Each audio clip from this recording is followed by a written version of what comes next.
The Washington Post is reporting new allegations of sexual misconduct by former CBS This Morning co-anchor Charlie Rose.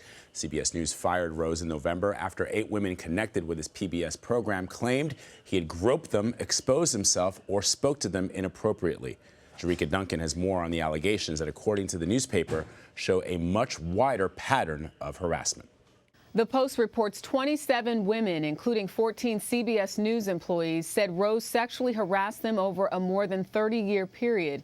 The paper alleges over that time, Rose's behavior was flagged to managers at the network as early as 1986 and as recent as April 2017, when Rose was a co-anchor of the show.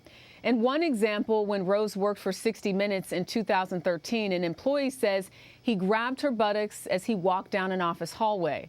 There is no indication that incident was reported to management. Most recently, former CBS This Morning employee Brooks Harris left to work at Rose's PBS show, where she says she experienced a number of unwanted sexual advances and comments. She claims she was encouraged to take the job by CBS This Morning executive producer Ryan Cadro. The Post says Cadro's former assistant allegedly reported concerns to Cadro about Rose's behavior toward Harris. Cadro denied being warned about inappropriate behavior by Rose to Harris and says he did not encourage her to take the job with Rose. In a statement, CBS News said, since we terminated Charlie Rose, we've worked to strengthen existing systems to ensure a safe environment where everyone can do their best work. CBS News President David Rhodes said in a statement, we have continued to investigate a number of issues. Several important steps have already been taken, including adding in-person training around misconduct, and this training is mandatory. We've convened a working group of colleagues to report issues and handle problems as management. CBS News corporate office reported in November that it never received complaints of sexual harassment by Charlie Rose until after his termination. The corporate office hasn't revealed how many women have stepped forward since then. Vlad? CBS This Morning co-host Gayle King responded to the new report along with Anthony Mason and Bianca Golodriga. Take a listen.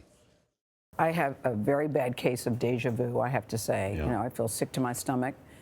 And I don't know what to say about this. You know, when the story first broke, I said Charlie was my friend. I still consider him a friend. I know that's probably not the politically correct thing to say at this moment, but I don't believe in abandoning friends when they're down. That said, this is very troubling, very disturbing, and you can't discount what these women are saying. I know all of the men who are mentioned in the management that they're saying there too.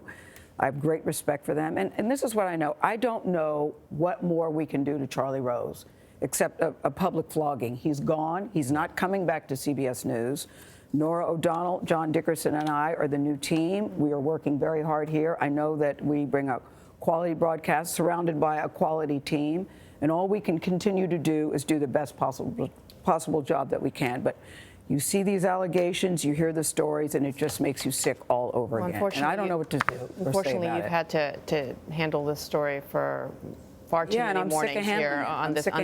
I just want us to move forward. I want us to do the best job that we can. But that said, you can't ignore what these women are saying. That's also part of my anguish here, to know that women were hurt and are saying the things that they're saying. And I think it's good that we're having this conversation. 27 new women in the Washington Post report. And as we said, we would be covering the story, and of course we are. And we will cover it. That's the thing. We're not running away from it. We are not running away from it.